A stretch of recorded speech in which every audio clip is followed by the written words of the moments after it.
পাঙ্গাশী ইউনিয়নে গত 18 তারিখে একটি কলেজ ছাত্রীকে দলবদ্ধ ধর্ষণের ঘটনা ঘটে। এটা নিয়ে সোশ্যাল মিডিয়া এবং স্থানীয়ভাবে অনেক বেশি আলোড়ন সৃষ্টি। এই প্রেক্ষিতে আমরা ভিকটিম পরের দিন 19 তারিখ আমাদেরকে অভিযোগ থানায় আসার পরক্ষণে আমরা এই সঙ্গে শাকিব আল হাসান নামে একজনকে গ্রেপ্তার করি।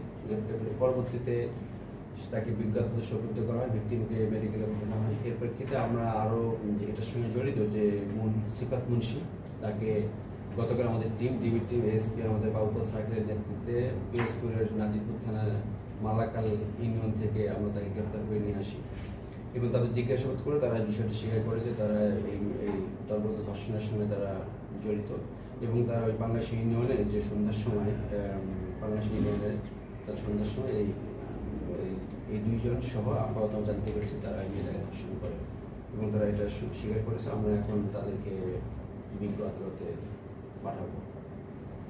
এই ঘটনা মামলা স্যার, এই ঘটনায় তো 19 তারিখে অভিযোগ প্রেক্ষিতে একটা নারী শিশুর একটা মামলা রুজু হয়েছে, যা গণধর্ষণ, যেটা আমরা সরকারি জানেন।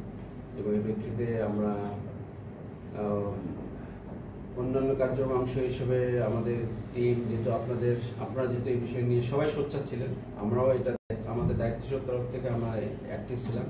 এই প্রেক্ষাপটে আমাদের টিম বিভিন্ন এই জেলার এই রেঞ্জে বিভিন্ন এখানে মুভমেন্ট করে তাকে আমরা শেষ পর্যন্ত গ্রেপ্তার করি এবং এই বিষয়টা আমরা জানতে পারলাম যে তারা এইটার সঙ্গে জড়িত এবং পরিপূর্ণ বিষয়টা আমরা আর একটু তদন্তি কার্যক্রম চলতেছে। আমরা ফাইনালি হয়তো বা আরো কোনো কিছু আছে কিনা আমরা পরবর্তীতে আপনাদের জানাবো।